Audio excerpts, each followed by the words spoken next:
السلام علیکم۔ 3 غلطیاں کرنا چھوڑ دیں، پارٹنر آپ کو دن رات کال کرے گا۔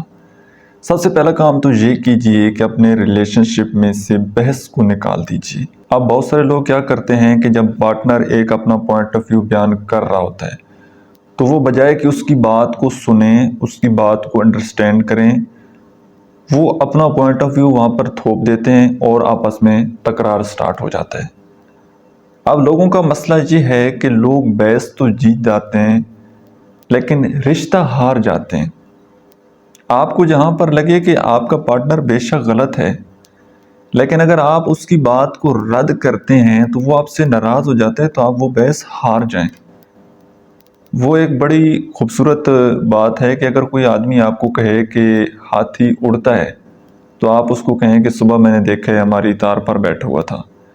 تو بحث اپنے رشتے سے نکال دیجئے۔ جتنی زیادہ آپ اپنے پارٹنر کے ساتھ بحث کریں گے نا، اتنی آپ کی زیادہ لڑائی ہونی ہے، اتنے آپ کے دل میں پارٹنر کے خلاف نفرت پیدا ہو جانی ہے اور آپ کا ریلیشن شپ خراب ہو جانا ہے۔ اور دوسری چیز یہ ہے کہ اپنے پارٹنر کو کنٹرول مت کریں، ہر وقت اس کو اپنے کنٹرول میں کرنا۔ اچھا، انسٹا پر کس کو فالو کیا، فلاں کو انفالو کیوں کر دیا، یہ سٹیٹس کیوں لگایا، یہ کپڑے کیوں پہنے، ایسے کیوں کیا، ویسے کیوں کیا۔ ہر چیز پر مکمل کچھ لوگ اس طرح کے ہوتے ہیں مینوپولیٹر قسم کے کہ وہ اپنے پارٹنر کو اپنے کنٹرول میں کرنا چاہتے ہیں۔ وہ چاہتے ہیں کہ پارٹنر جو بھی سٹیپ لے زندگی میں، جو بھی ڈیسیژن لے، وہ ہم سے پوچھ کر کرے، وہ ہماری رائے لے۔ ہم اگر اس کو حکم دیں تو وہ یہ کام کرے، اگر ہم اس کو حکم نہ دیں تو وہ یہ کام نہ کرے۔ یاد رکھیے گا، وہ محبت نہیں ہے جس میں آپ پارٹنر کے پر کاٹ دیں۔ محبت آزادی کا نام ہے۔ جو خوشی سے آپ کے پنجرے میں قید ہو کر بیٹھ جائے وہ ہے محبت۔ زبردستی آپ کسی کو نہ بٹھائیں۔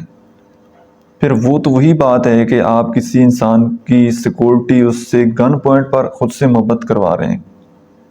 تو ہر انسان کو زندگی جینے کا پورا حق ہے، ہر انسان کی اپنی پسند ہے، اپنی سوچ ہے۔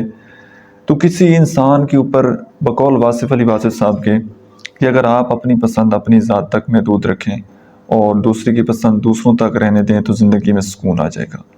تو یہ جو ہماری لائف میں پرابلم ہوتا ہے کہ ہم اپنے ڈیسیژن دوسروں کے اوپر تھوپنے کی کوشش کرتے ہیں، تو یہاں سے پھر ہمارے ریلیشن شپ خراب ہو جاتے ہیں۔ کنٹرولنگ بیہیویئر جس بھی اسپاؤس کا ہوگا نا، دونوں میں سے ہسبینڈ وائف کا، تو وہ ایک ٹاکسک ریلیشن شپ بن جائے گا۔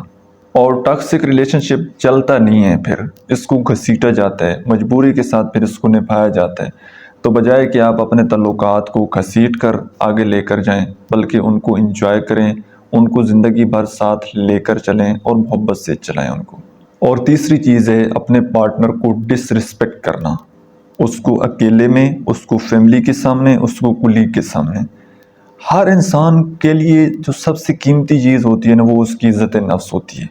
آپ کبھی گروپ فوٹو لیں اور پھر وہ فوٹو آپ کو دکھائی جائے تو سب سے پہلے آپ اپنی پکچر دیکھیں گے، باقی سب کو آپ سائڈ پر لگائیں گے۔ اور کہا جاتا ہے کہ اس دنیا میں سب سے جو خوبصورت ترین آواز ہے، وہ آواز انسان کے اپنے نام کی ہے۔ اپنے نام کی آواز اگر کوئی انسان، اگر آپ کا نام کوئی بھی ہے XYZ، کسی آپ بازار میں ہوں گے، کسی محفل میں ہوں گے، اس نام والے انسان کو جب پکارا جائے گا نا کسی دوسرے انسان کو، تو آپ فوراً الرٹ ہو جائیں گے۔ اپنے نام سے آدمی کو بڑی محبت ہوتی ہے، اپنی عزت کے ساتھ، اپنے آپ کے ساتھ ہر انسان کو بڑی محبت ہوتی ہے۔ تو جب آپ کسی انسان کو ڈیگریڈ کرتے ہیں، اس کو ڈس ریسپیکٹفل کرتے ہیں، اس کو بے عزت کرتے ہیں، اس کی فیملی کے سامنے، اس کے دوستوں کے سامنے، تو پھر وہ آپ سے دور چلا جاتا ہے۔ تو اگر آپ نے اپنے ریلیشن شپ میں یہ 3 کام کر لیے، بحث کرنا چھوڑ دیا، کنٹرولنگ بیہیویئر اس کے اوپر آپ نے قابو کر لیا کہ کس کی کال تھی، کس کے ساتھ بات چیت کر رہے تھے، فلاں ٹائم کیا کیا تھا، فلاں دن کیا کیا تھا، یہ کیوں کیا، وہ کیوں کیا، یہ کنٹرولنگ بیہیویئر آپ نے ہٹا دیا۔ اور تیسرا، آپ نے اپنے پارٹنر کو رسپیکٹ دینا سٹارٹ کر دی، تو ڈیفینیٹلی وہ انسان آپ کو دن رات کال کرے گا۔ Thank you so much.